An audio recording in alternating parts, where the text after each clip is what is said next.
everyone, and welcome to Central. And no matter where you're watching from or how you're watching, it's honestly such an honor that you decided to spend the next hour or so with us today.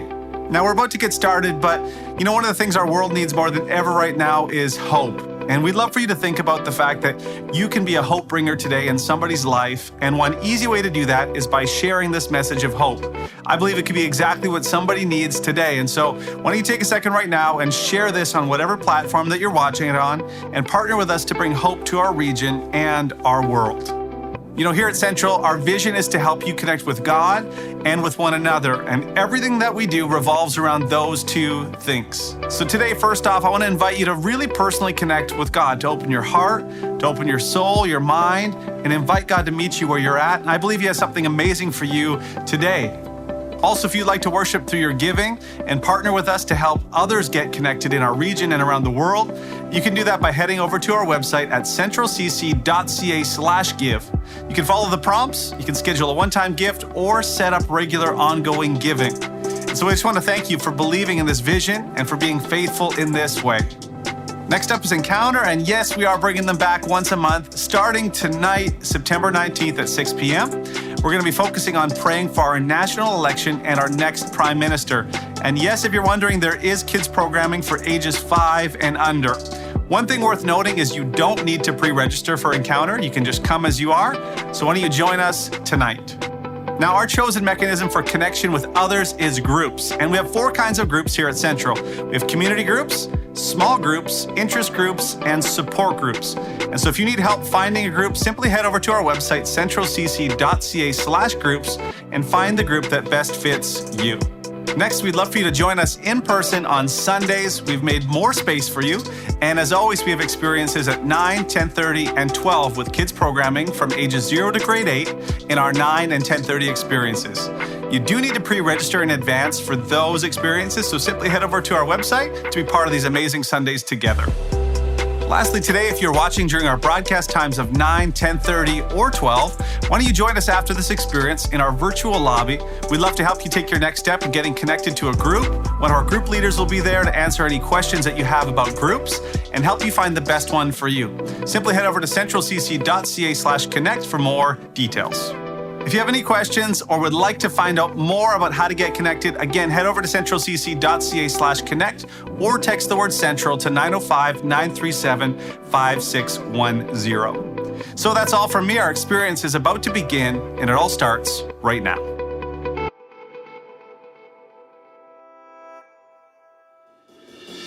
Hey everyone, welcome to Central. I encourage you to sing along as we worship our God this morning. Here we go. I count on one thing, the same God that never fails will not fail me now. You won't fail me now in the waiting. The same God who's never late is working all things out. You're working all things out. Yes, I will lift you high in the lowest valley. Yes, I will bless your name. Yes, I will sing for joy when my heart is heavy all my days. Oh yes, I will.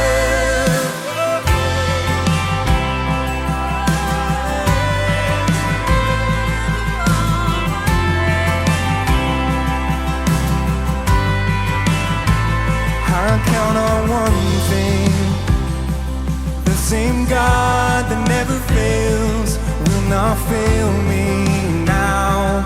You won't fail me now in the waiting. The same God who's never late is working all things out. You're working all things out. Oh yes, I will lift you high in the lowest valley.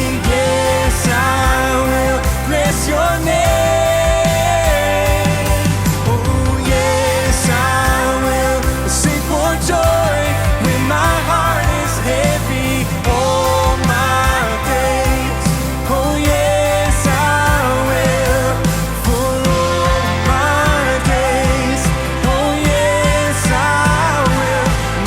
choose to praise, to glorify, glorify the name of all names. And nothing can stand against. I'll choose to praise, to glorify, glorify the name of all names. And nothing can stand against. I'll choose to praise, to glorify, glorify the name of all names.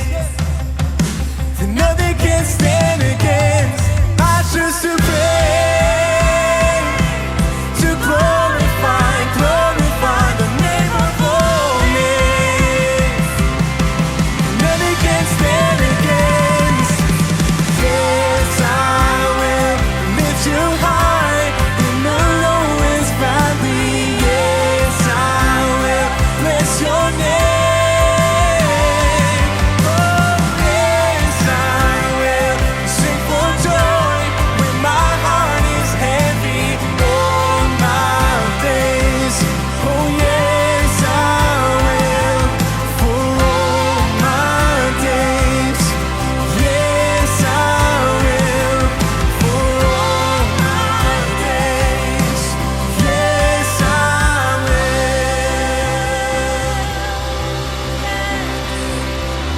Choose to worship you. Some people might not understand your worship, my worship, our praise to God. Just like the woman who brought a jar of expensive perfume and poured it all over Jesus. And everyone was like, why did you waste that? That's what they thought. But Jesus knew her sacrifice, and Jesus knew her heart. And Jesus knows yours as well. So here it is, my alabaster heart. I'm keeping nothing back from who you are. No hidden treasure veiled by key or lock. You're a lifetime worth of worshiping. That's only just the start. Here it is, my every waking day. The minutes, hours, the years of endless praise. 'Cause you're worthy far beyond all I could say. There's a lifetime worth of worshiping the nuance of your names. So let it rise like incense, my whole life, a fragrance every ounce, here broken at your feet. And every breath an offering, my heart cries, these lines sing over you, my worthy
every breath is an offering.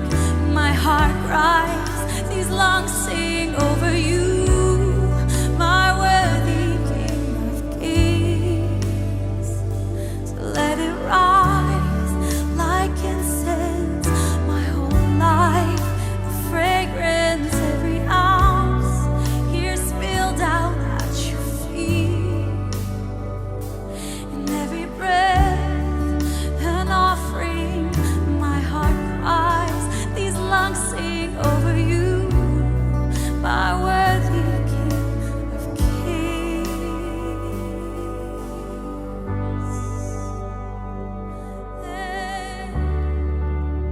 Oh yes, my worthy King of Kings. You're worthy of a lifetime of worship, Jesus. A lifetime, a lifetime. What a privilege it is, Jesus, to serve you, to love you, to even sacrifice for you. Of course, you gave the ultimate sacrifice, your life, and in return, I give you mine.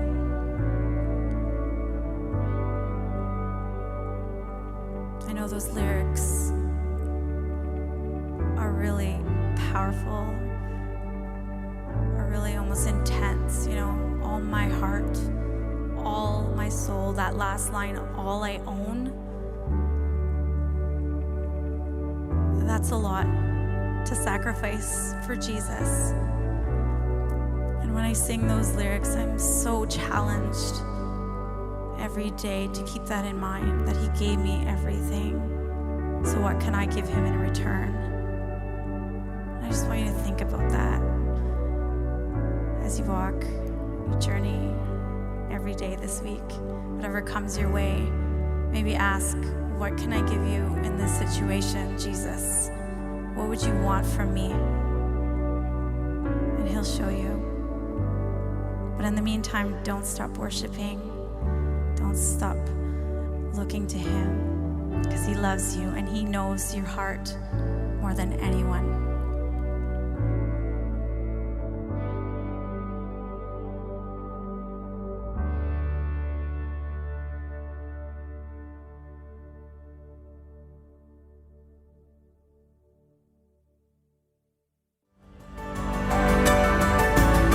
What is the church? It is easy to think of church as a building or an organization. But Jesus had a very different vision of what the church could be.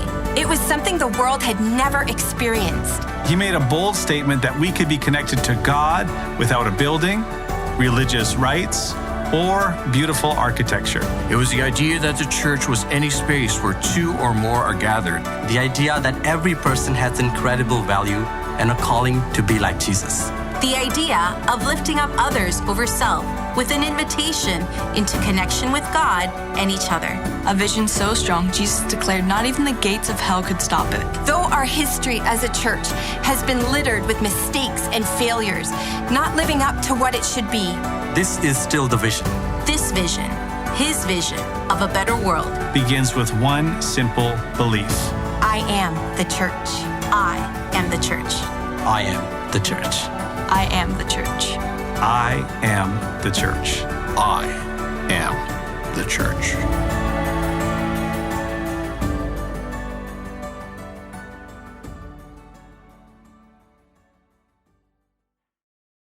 What if I told you that there was a guaranteed way to increase your health and happiness? You might be interested, especially right now, because I don't know if you're like me, I could use a little more health and I could use a lot more happiness.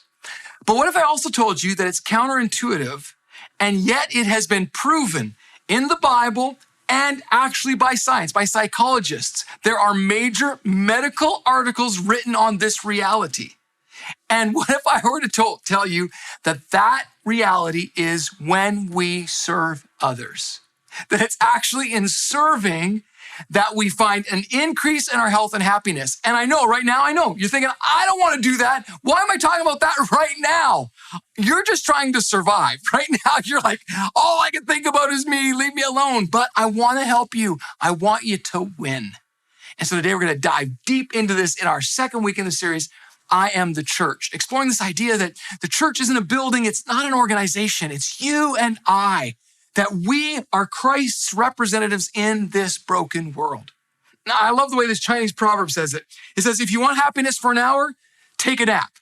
I probably could use an hour and a half right now. If you want happiness for a day, go fishing. This was obviously before they invented golfing. If you want happiness for a year, inherit a fortune. Amen. If you want happiness for a lifetime, help somebody. If you want happiness for a lifetime, help somebody or serve. Jesus said it this way in Mark 9:35. He said, Jesus called the disciples his friends, and he said, anyone who wants to be the first must be the very last and the servant of all. No. He meant the people you like, right? No. All. Okay. He did not mean my neighbor whose dog does the stuff on my lawn. All. No, he did not mean the person who holds a different ideological worldview or political position than me. All. If you want to be the first, you've got to be the last and the servant of all. And before you turn it off, okay, before you just change the channel here, no, listen, this is worth your time, because here's what he meant by that. That word first in the Greek is the Greek word protos. We think of first as being like king of the hill, the most powerful, whatever. And that's not the way Jesus used this word. Protos is where we get our English word prototype.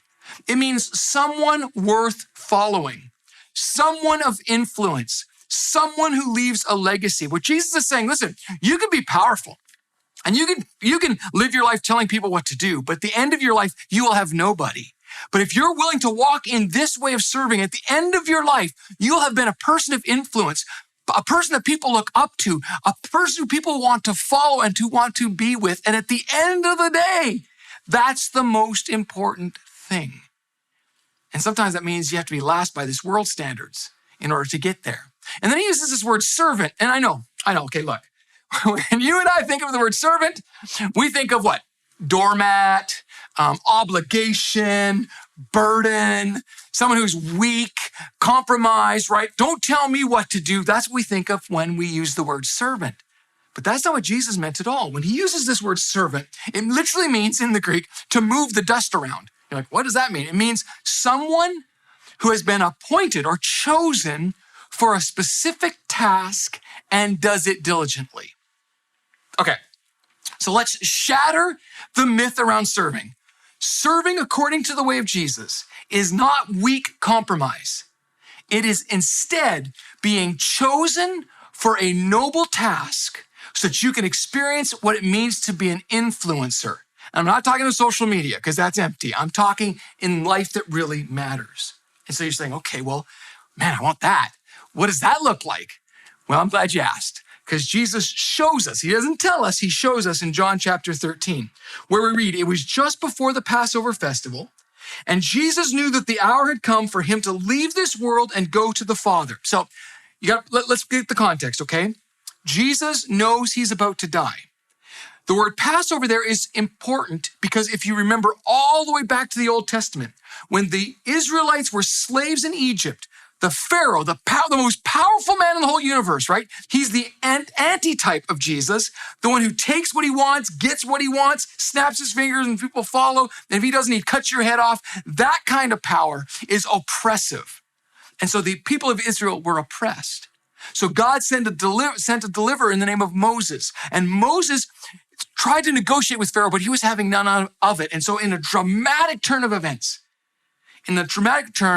there was this festival that was started where the Israelites took a lamb. They slaughtered that lamb. They took the blood of that lamb and they put it on the doorposts and the mantle of their house, interestingly in the shape of a cross. And the angel of death passed over, but the angel of death visited all those who were power hungry and those who refused to serve. And as a result, the nation of Israel was set free.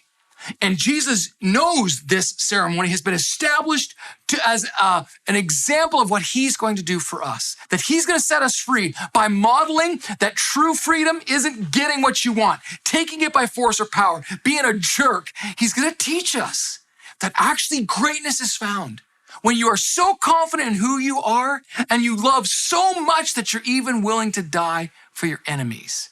That's greatness. And if I'm honest, I think we need to reclaim that again in our culture. Because I think we've become obsessed with power and rights, my way.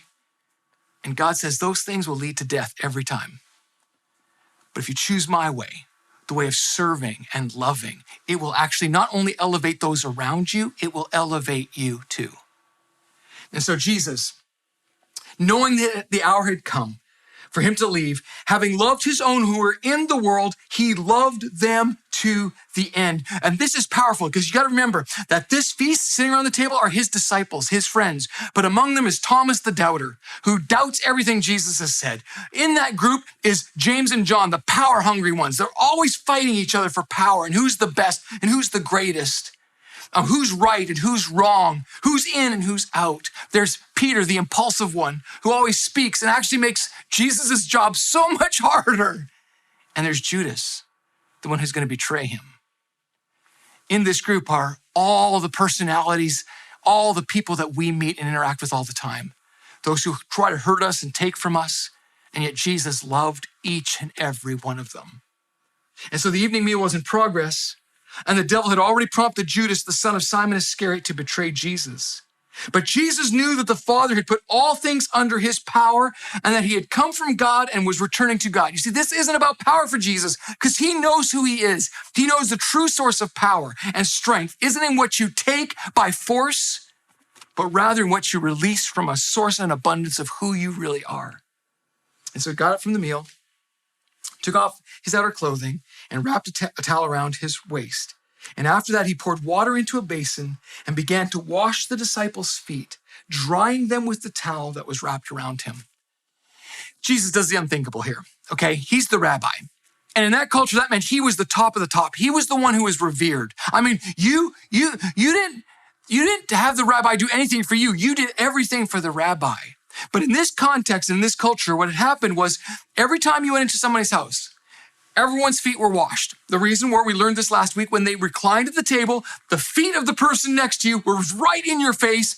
And if those feet aren't washed, it's disgusting. And it was such a menial task nobody wanted that when someone came into the house, the person who did it was like the lowest of the lowest, usually a slave or a servant.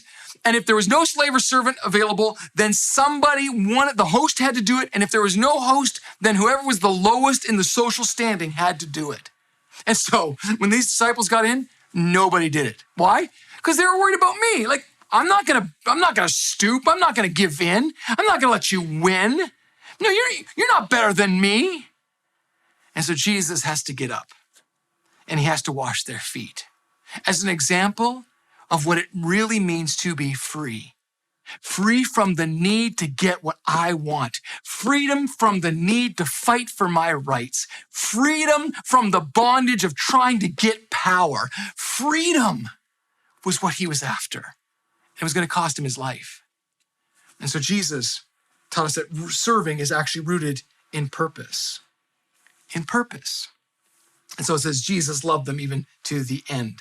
See, I think many of us think serving is meeting other people's expectations, and that's why we hate it. And actually, that's not what Jesus is teaching at all. See, that's obligation and duty. And yes, there are times in a relationship where you have to follow under obligation and duty. If you're in a marriage, there are times you just have to do certain things to make the relationship work. If you're an employee or an employer, those things happen. But that's not what he's talking about here. It's not being a doormat and doing what people want you to do. That's not serving in this context. Second, it's not being a slave. It's not being forced to do something you don't want to do.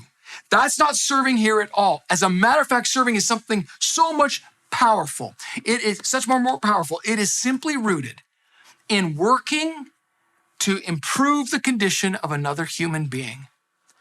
This is the true meaning of serving to Jesus. It is knowing who you are, being secure. You don't have to fight for anything, but you see other people with the eyes of God, everyone created with dignity and purpose, and you just want to improve their condition. What's interesting about this form or this definition of serving is that I doesn't even come into the equation. We don't serve because it makes us feel good, and we don't serve because we're going to get something back. It just means that we choose to see people and we want to elevate them to who they were created to be. So we serve because it's an investment back into our community. So let me ask you a question just really quick here. Who are you helping right now to become who they were created to be? That's a really good question.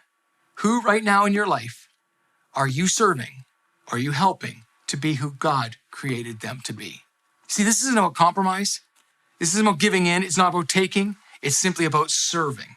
And so he finally came to Peter, it says in verse 6, who said to him, Lord, you're not going to wash my feet.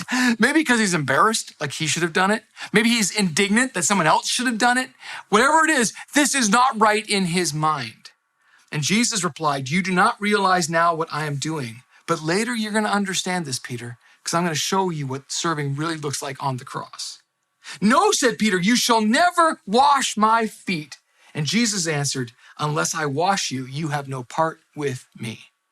See, not only is serving rooted in purpose, we know why we do it. We do it to elevate humanity. But serving is also an invitation into what God is doing. And I am going to hold on to this conviction until the day I die. You've heard me say it a gazillion times, and I'm going to keep saying it because it's absolutely true. Love is the only thing that's going to change this world. Love is the only thing that's going to change this world. Not a political party, not your ideology, not everyone being like you or thinking like you, not getting what you want. None of that is going to change the world. Love is the only thing that's going to change the world. And the mechanism God has chosen for us to express that is in serving one another. You see, because in doing so, serving flips the narrative. Here's what it does. It says, instead of me wanting to take something from you, because that's how power works, right? That's how you get power. We fight, we wrestle, whether it's in words or ideas or physically with money. We take what we want, and that proves that I'm better than you, right? It's why some people are very zealous about religion, because they believe this makes me better than you. It's why some people are zealous about their ideology and political position, because it makes me better than you. And Jesus says, no. We are humans, beings. Everyone is equal. Everyone was created in the image of God. And so it flips the narrative. And what it does, it takes the them out of us and them. Because when you're serving someone, it's only us. Oh, I love that. It takes the them out of us and them because now we're in this together. Maybe that's why Jesus said, if a Roman soldier, and back in that day it was a law, if a Roman soldier asked you to take his pack, like all of his gear, and walk a mile, you had to. It was the law.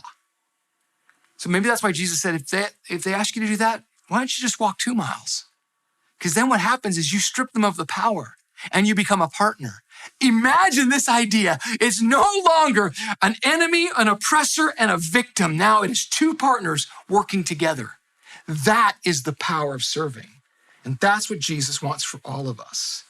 And so it says, when he had finished washing their feet, he put on his clothes and returned to his place.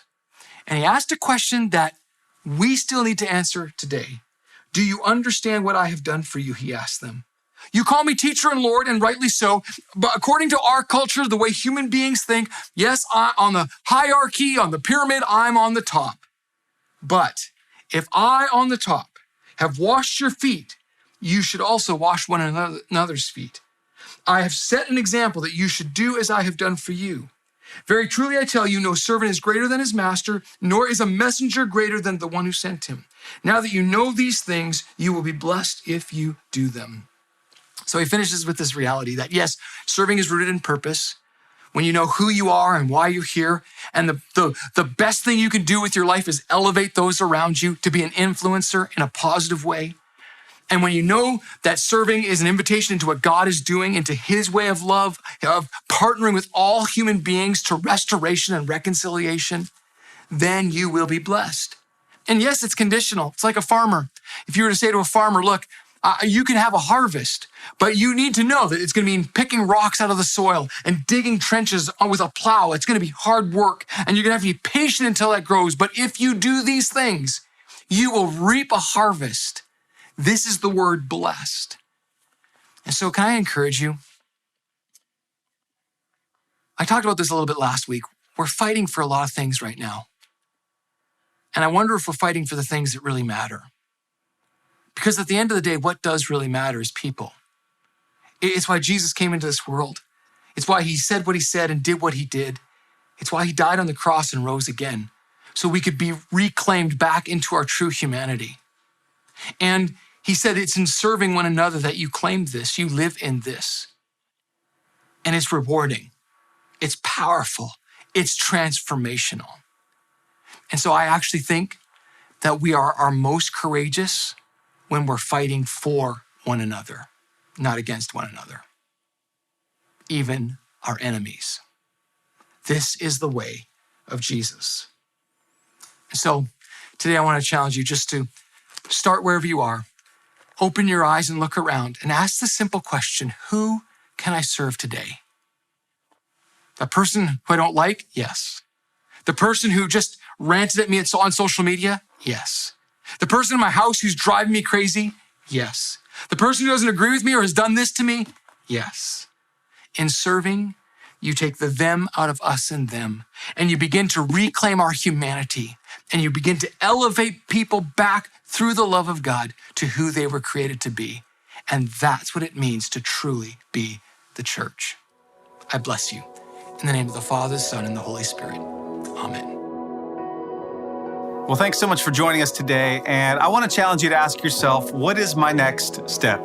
It could be as simple as reflecting on what we've talked about during the discussion questions, which will be on the screen in just a moment. Or if you made a decision today to follow Jesus, we'd love to celebrate with you, as we can't think of a better decision you could have ever made. We'd love to help you on that journey if we can. And so if you did make that decision today, simply text the word CENTRAL to 905-937-5610, and we'd love to follow up with you later this week. Or maybe you'd like to get connected in a group and explore your faith with others. And there are two ways that you could do that. The first is by heading over to our groups page at centralcc.ca/groups, or you can jump into our virtual lobby and meet some of our team to find a group that fits you. You can find the virtual lobby at our connection page at centralcc.ca/connect. And again, if you have any questions, simply head over to our website or text the word CENTRAL to 905-937-5610, and you can find everything that you need on how to get connected. Well, that's all from me. I hope you have an amazing week, and we'll see you back here next week.